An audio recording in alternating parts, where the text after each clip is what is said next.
Elshinta News and Talk. Pemerintah Kota Semarang bersama DPRD mengalokasikan anggaran operasional 25 juta rupiah untuk setiap RT melalui perubahan APBD 2025. Dana ini bertujuan memperkuat kelembagaan RT dan menangani persoalan lingkungan seperti jalan rusak dan banjir. Wali Kota Agustina menyebut anggaran bersumber dari efisiensi belanja seperti makan, minum, perjalanan dinas, dan ATK. Namun efektivitas dan akuntabilitas penggunaan dana menjadi sorotan publik. Ada kekhawatiran terkait dengan kapasitas pengelolaan RT, potensi penyalahgunaan serta minimnya pelibatan warga. Untuk mencegah penyaluran ke RT fiktif, Pemkot menerapkan verifikasi berlapis dan membuka des pengawasan di kecamatan yang melibatkan kejaksaan dan kepolisian. Apakah kebijakan ini mampu meningkatkan efektivitas pelayanan publik di tingkat RT? Kami telah terhubung dengan Direktur Patiro, Muhlis Raya. Elshinta News and Talk. Pak Muhlis, ini melihat terkait dengan kebijakan alokasi anggaran 25 juta ya per RT ini, apakah ini merupakan suatu langkah tepat untuk memperkuat kelembagaan di tingkat warga ataukah justru nantinya akan menimbulkan tantangan baru?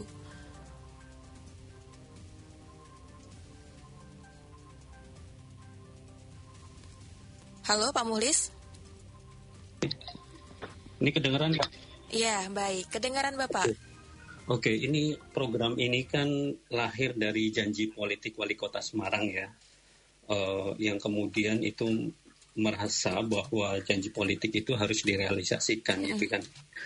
Tampaknya memang di grassroots itu kebijakan ini diterima cukup antusias oleh warga masyarakat, terutama di level pengurus-pengurus RT, dengan kemudian ditindaklanjuti dengan beberapa rembuk warga yang memang ada di juknis yang sudah disampaikan dan juga ada di peraturan wali kota.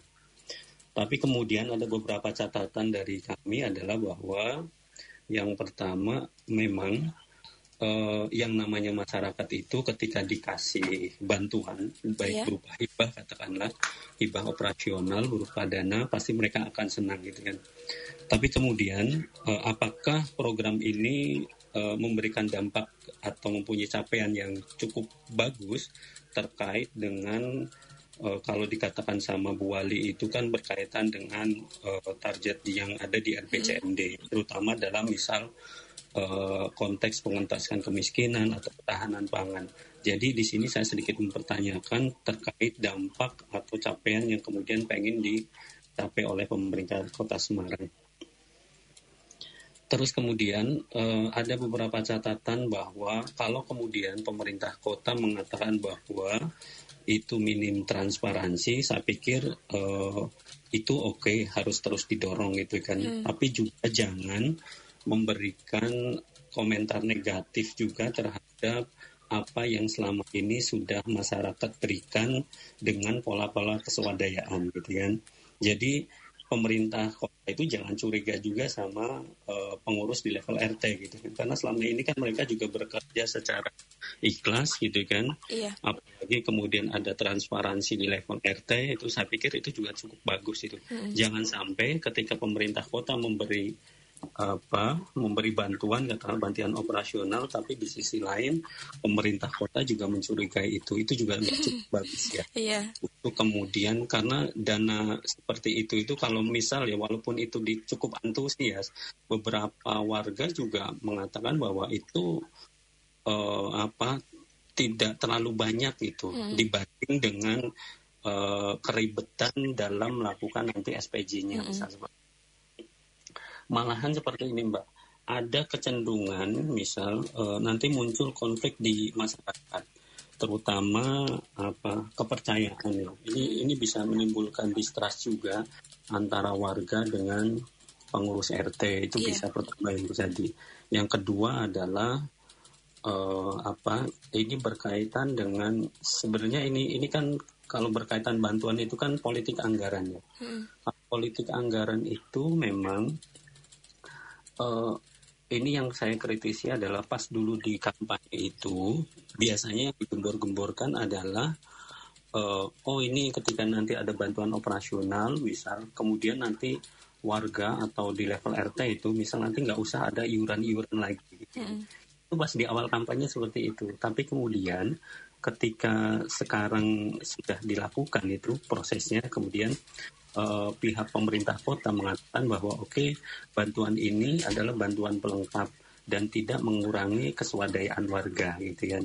Nah, ini yang kemudian kadang di masyarakat muncul bahwa keswadayaan atau kegotong royongan yang selama ini sudah muncul di masyarakat itu nanti akan cenderung untuk kemudian masyarakat itu tidak terdorong untuk melakukan keswadayaan kayak gitu. Misal kerja bakti yang biasanya tidak dibayar, terus kemudian ketika mereka melihat ada misal ada bantuan RT misal seperti itu, mereka tidak mau lagi kerja bakti dan mereka kadang kan udah dibayar nih, ada cari aja kerja yang bisa dibayar, misal seperti itu.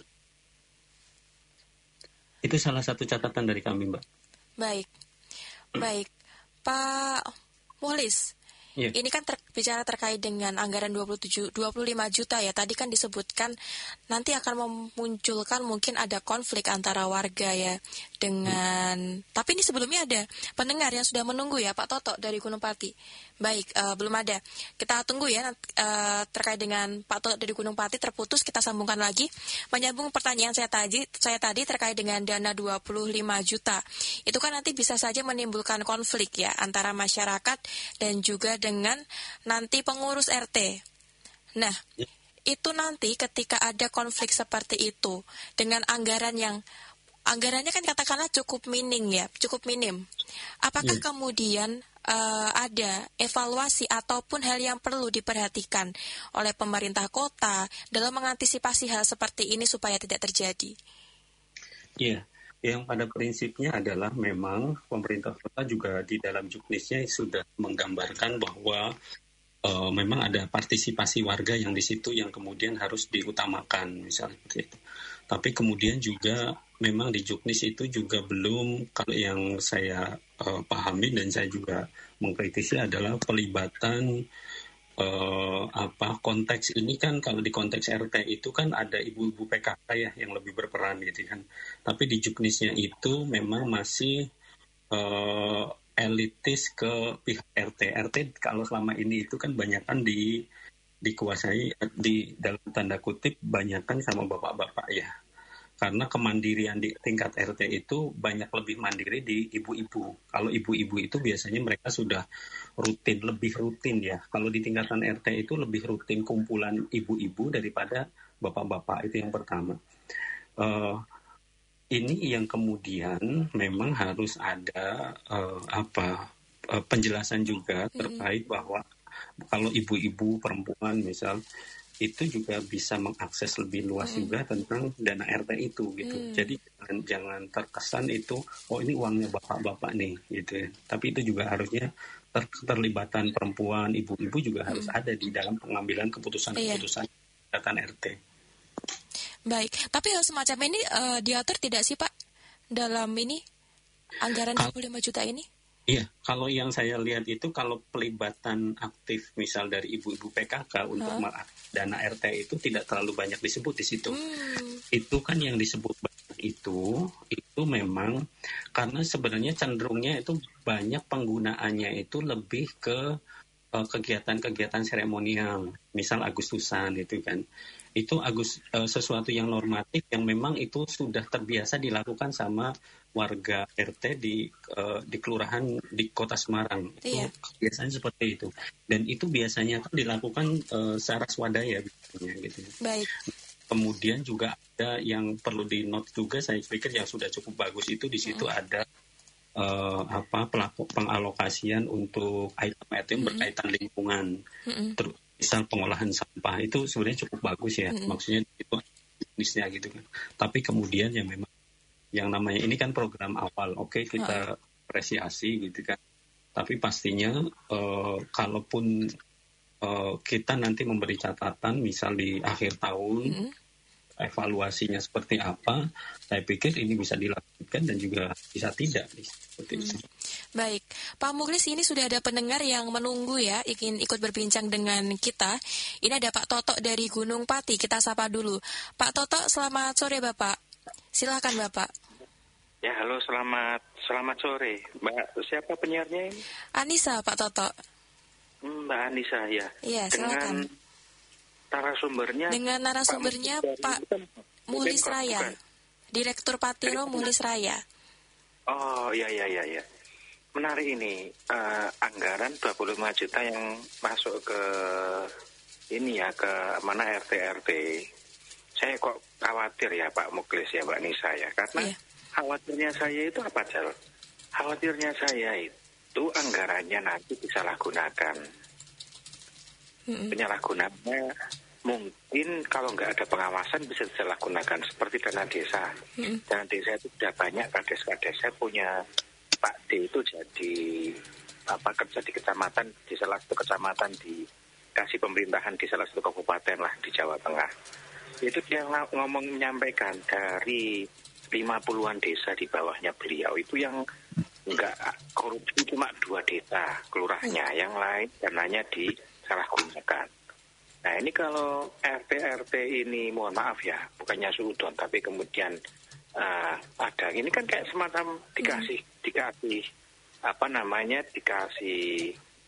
ketiban rezeki banyak yang harusnya digunakan untuk dana RT yang juga harusnya tadi disampaikan meskipun nggak boleh buat infrastruktur, nanti bisa disalahgunakan itu kalau nggak ada pengawasan. Ini yang ngawasin siapa? Kalau pengawasannya itu formalitas ya ada penyalahgunaan, itu satu. Yang kedua, kalau sudah seperti ini, nanti yang kedua jadi alat politik, Pak Mukhlis. Alat politiknya apa? Nanti para RT ini kayak zamannya Jokowi kemarin, bakal diancemin satu-satu.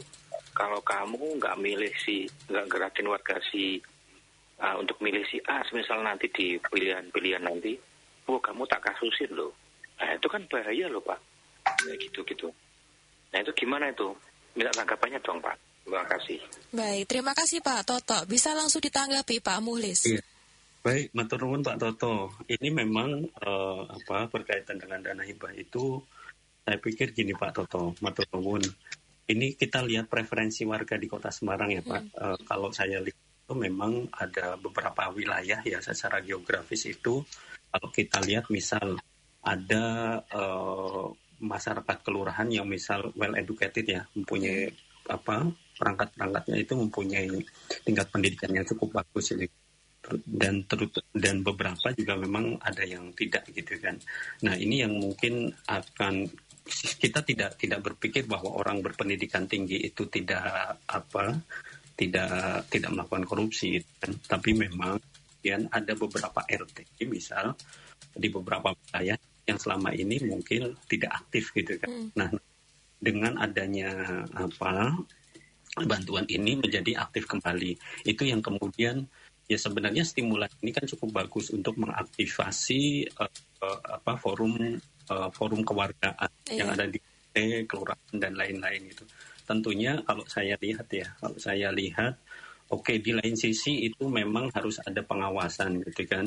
Tapi kemudian di sisi lain juga ketika ada pengawasan atau SPJ nanti pertanggungjawaban penggunaan dana itu yang ibaratnya dalam tanda kutip ribet gitu kan.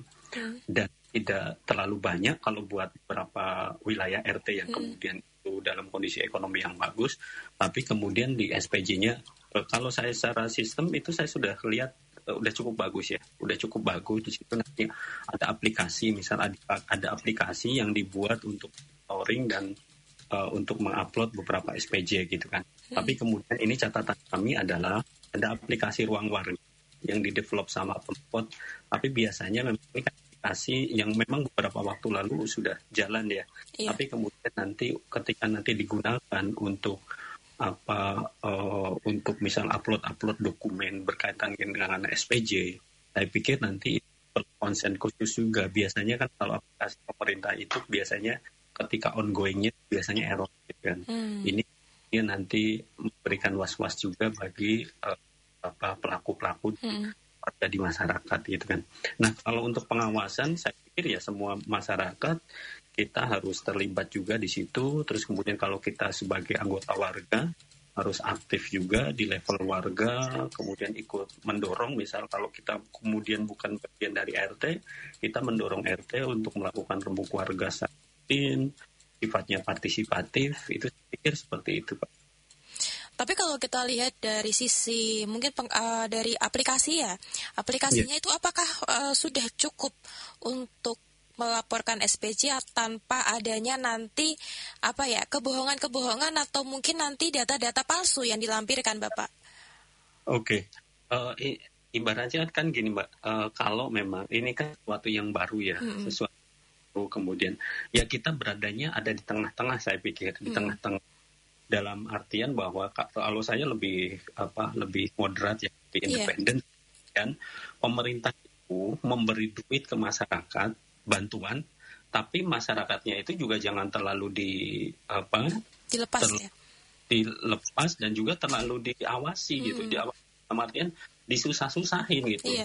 Sedangkan pemerintah selama ini, misal kalau kita komparasi dengan kecamatan, kelurahan, itu kan budgetnya banyak, apalagi dengan dinas-dinas gitu kan, yang kemudian itu juga minim pengawasan, itu sama-sama aja minim pengawasan, tapi kemudian ketika mereka pemerintah kota kadang-kadang memberi sesuatu yang sedikit ke level RT, mereka memberikannya pengawasannya berlapis itu kan. Ini juga nggak fair juga kan kayak gitu. Ya maksudnya stimulus itu bagus, tapi juga jangan terlalu mengekang warga. Karena kita kan unsurnya terasa ya. Kalau warga selama ini katakanlah mereka bergotong royong, terus keswadayaan bagus, ya oke, itu stimulan yang bagus. Kalau kemudian nggak ngerasa itu tidak berjalan dan dengan bagus, saya pikir itu juga patut dievaluasi juga. Karena saya pikir lebih ke ininya aja, target dan kenapa dana itu turun, ada capaian dampaknya apa ke dalam target-target pembangunan yang kemudian dicantumkan oleh Pemkot Semarang, misalnya pengentasan kemiskinan. Saya belum ada melihat relevansinya, misal bantuan itu untuk pengentasan kemiskinan, misal untuk pangan, itu kan belum ada relevansinya. Itu sekedar bantuan yang kemudian ibaratnya untuk memenuhi janji politiknya wali kota, kan? Ibaratnya gitu. Baik, Pak Mulis, halo. Iya, siap. Iya, Pak Mulis, ini sebelum kita lanjutkan lagi, ada pendengar yang sudah menunggu ya, Pak Slamet dari Semarang. Kita sapa dulu. Halo Pak Slamet. Selamat sore, Mbak. Saya Kecil Liga. Iya, silakan Pak Slamet. Ya, narasumbernya ini dari pemerintah kota, dong. Dari Direktur Patiro, Mulis Raya. Dari Patiro, ya. Iya. Ini saya minta wajah. Sebab di masyarakat kita bilang, itu sangat ambisi. Bahwa dana RT yang 25 juta segera akan bercair. Itu dialokasikan untuk apa? Mekanismenya seperti apa? Ini dananya dari APBN, apa dari Bank Dunia, gitu loh, Mbak. Baik. Ini harus dijelaskan kepada masyarakat. Karena masyarakat ini sudah ramai nih di kota Semarang. Iya. Wah, luar biasa. 25 juta per RT. Gitu loh. Ini implementasinya untuk pembangunan apa saja. Karena dari tanya Pak RT, saya belum tahu, Pak. Karena belum ada pengarahan, belum ada bimbingan teknis. Kemarin katanya hari Minggu diundang ke Kota Madia. Betul. Pak narasumber. Betul, Pak. Ji, Pak. Ya, pengarahannya apa di situ? Matur nuwun, Pak. Ya? Matur nuwun, Pak Slamet. Ya.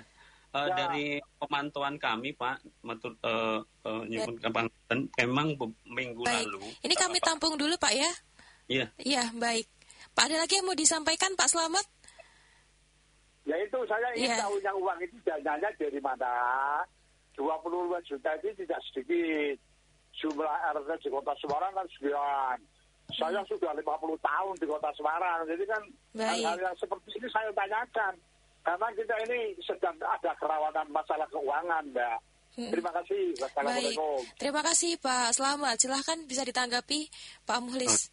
Iya, kalau dari konteksnya Pak Slamet, saya cukup memahami ya, karena di Kota Semarang itu kan masuk nomor 3 di survei penilaian integritas KPK paling bawah ya, nomor 3 paling bawah. Terutama setelah kejadian mantan wali kota yang ditangkap sama KPK gitu kan. Jadi memang isu utamanya di pemerintah Kota Semarang adalah Yang pertama itu memang ada distrust ya, ada ketidakpercayaan terhadap pemerintah. Karena ini kan secara terbuka sebenarnya ini proses persidangan Mbak Ita itu, mantan wali kota itu masih berjalan.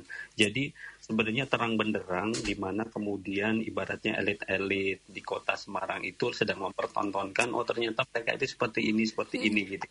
Jadi mereka ada apa ya, dari kecenderungan dari masyarakat ada distrust ya ke pejabat-pejabat di kota Semarang gitu kan. Yang kedua adalah memang kemudian ini dana APBD kota Semarang itu 5,8 triliun, terus kemudian ini alokasi untuk bantuan operasional itu sekitar 250 miliar yang kemudian kemarin disahkan di APBD. Dari rujukannya wali kota Semarang itu mengatakan bahwa ini dana dari efisiensi gitu kan.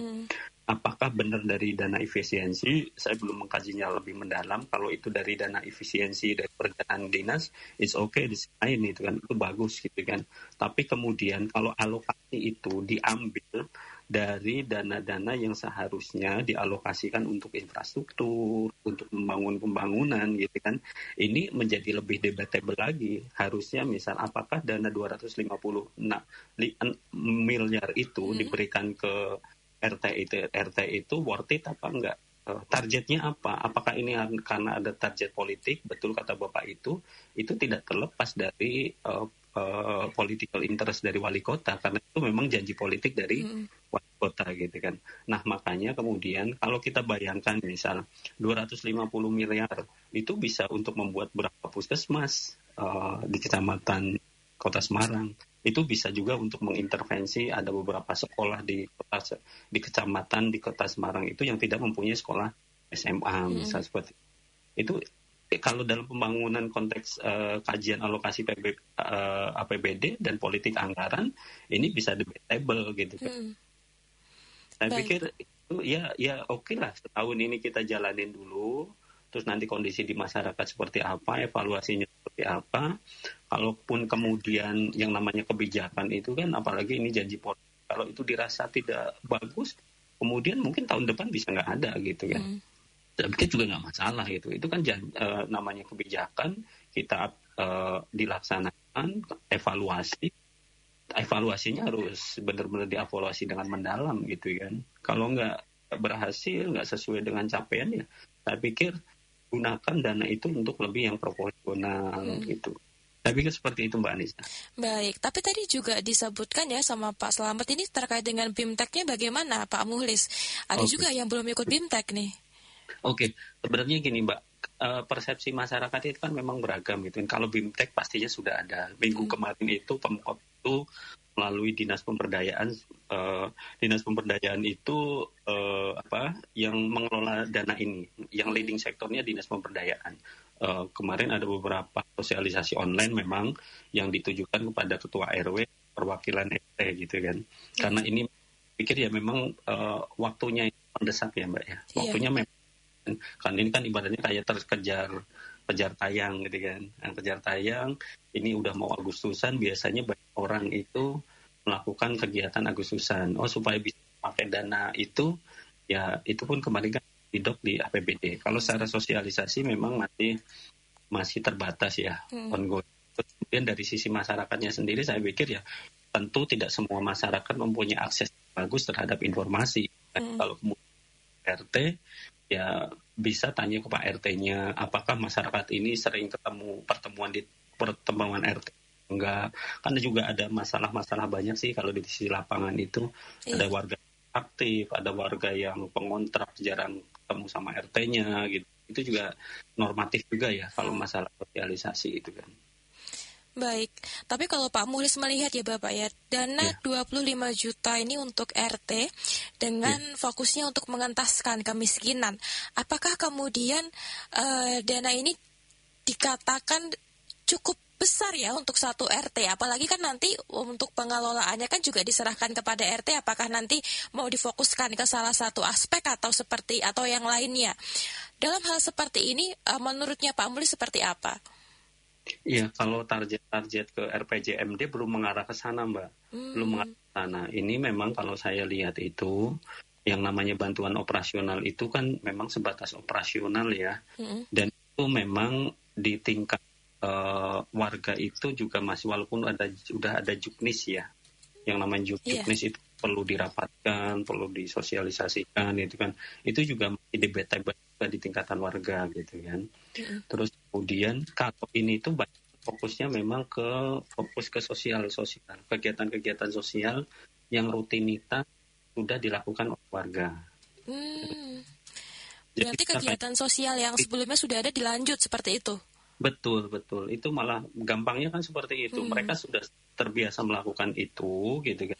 Dan kemudian disupport oleh untuk menyediakan dananya, gitu misalnya seperti itu. Jadi kalau untuk dampak capaian penanganan kemiskinan, makanan pangan yang belum mengarah ke sana, terlalu jauh ya. Terlalu jauh, gitu. Baik. Pak Muhlis, ini mungkin terakhir ya, mungkin apa yang bisa disampaikan sebagai closing statement terkait dengan anggaran 25 juta ini? Iya, kalau dari sisi warga atau kita sebagai masyarakat, otomatis itu kita harus aware ya. Kita RT kepada perangkat dan juga aktif untuk melakukan rembuk warga. Saya pikir itu penting karena ini sebagai sarana untuk melakukan pengawasan bersama gitu kan. Terus kemudian kalaupun ada dirasa suatu kejanggalan karena ini berkaitan dengan dana pemerintah yang kemudian orang baru melakukan belajar tentang SPJ, melakukan pertanggungjawaban, baik perangkat RT juga sesuatu yang baru. Misal ini muncul kecurigaan juga. Jadi yang paling penting adalah saya pikir semua harus dengan kepala dingin juga, baik perangkat RT, warga itu harus saling trust ya. Iya. Saya pikir saling trust itu penting. Jangan sampai dana yang seperti ini memunculkan ketidakpercayaan di level masyarakat. Saya pikir seperti itu. Tidak percaya sama terjadi konflik di rukun tetangga itu kan sesuatu yang sangat nggak enak gitu kan. Jangan sampai seperti itu dikasih dari pemerintah menimbulkan perpecahan di masyarakat. Itu kemudian yang harus dihindari. Saya pikir seperti itu, Mbak. Baik, terima kasih sebelumnya Pak Muhlis sudah berbincang ya dengan El Sinta. Siap, ya, Mbak selamat Nisa. Sore Pak Muhlis. Selamat sore El Sinta. Demikian perbincangan kami dengan Direktur Patiro Muhlis Raya. El Sinta Semarang News and Talk.